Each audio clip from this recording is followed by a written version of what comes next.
This is the Oztent Bunker XL stretcher tent. It's a stretcher bed and shelter all in one. I'm going to take you for a bit of a walkthrough. Let's check it out.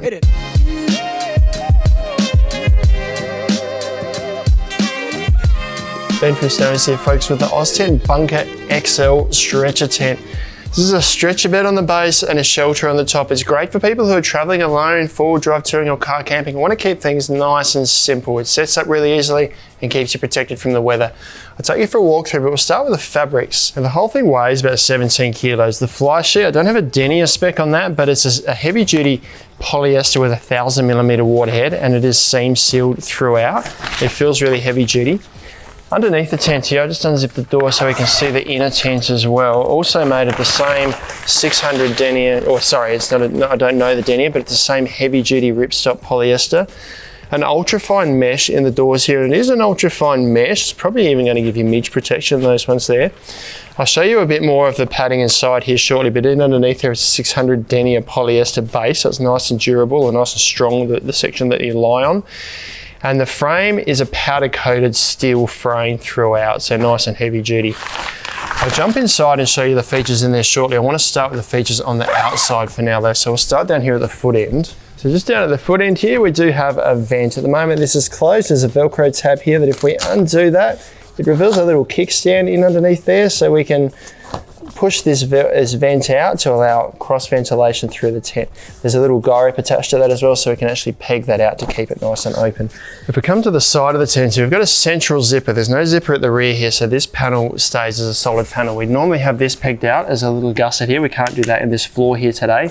It means if we undo this zipper here, it gives us access to the side door in underneath here, and this would normally then be pegged out for a bit of extended storage here, both to the side of and underneath the stretcher tent. Now this door here, there are tabs here to roll it up, but it only really rolls up when you also unzip the features in this end door here. So I'll show you a bit of that in a sec, but firstly, there's a few different setup options for this door here.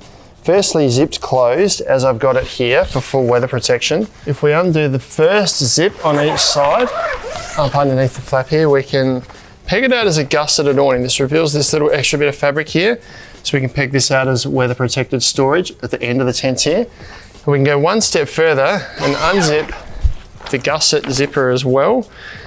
And that allows us to roll the door at the front here up and out the way. We can secure it with the tabs at the top here.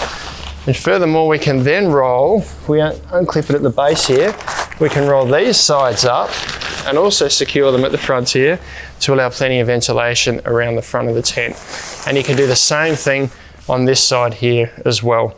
So a few different setup options at the front here. If you undo that all the way, then you've got plenty of ventilation throughout the tent. Now I want to show you the features on the inner tent as well, but to do that, I'm actually going to remove the fly completely so that we can both let enough light inside to show you, and also show you one of the cool features where you can actually remove the top of the inner altogether.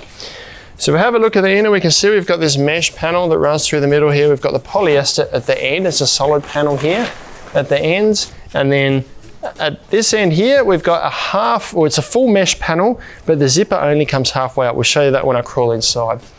There's a door on each side here that we can unzip to get in the tent, and that reveals this slightly padded set of inner here. It's a very thin, probably 1 centimetre worth of padding. It's probably just going to give you a bit of insulation more than comfort.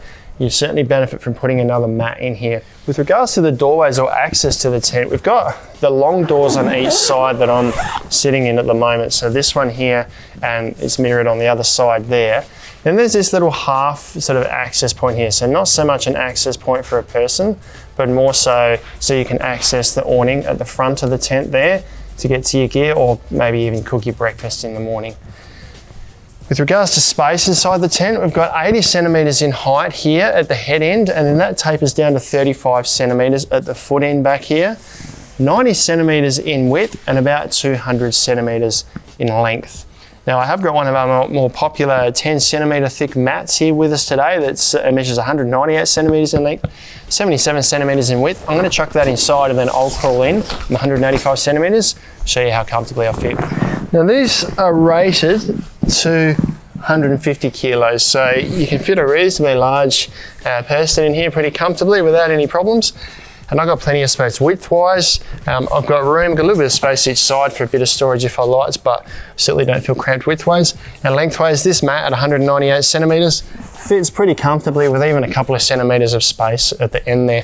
Now I don't have room to sit up, obviously with this mat being 10 centimeters thick, takes a bit of the height away, but I've got room to sort of prop myself up a little bit and function inside the tent here. At the foot end, if my feet are upright, if I've got them in a big bulky sleeping bag, I'm going to be just touching the top of the tent, but there is a bit of a gap between the inner and the fly sheet, so you won't have any trouble with condensation there. In terms of features inside the tent, it's pretty simple. There's just 4 storage pockets. The mesh pockets on this side and also on the other side here, just to keep your gear organised or up and out the way and easy to find at night. That's pretty much all the features, but there is one other really cool thing I do want to show you, and that's that this mesh panel here actually has a zip that runs all the way around. We can remove this completely to essentially turn it into just a stretcher. I'm going to take that off and we'll show you how that looks. So that's one continuous zipper that runs all the way around the side of the mesh panel here, which is remove that top section altogether.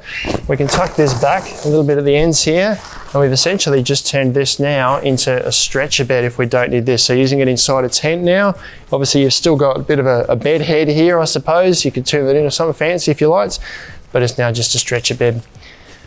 That's pretty much all the features of the Oztent Bunker XL stretcher tent.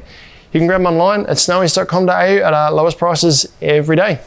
If you like that video, subscribe to our channel. We'll send you all of our latest information.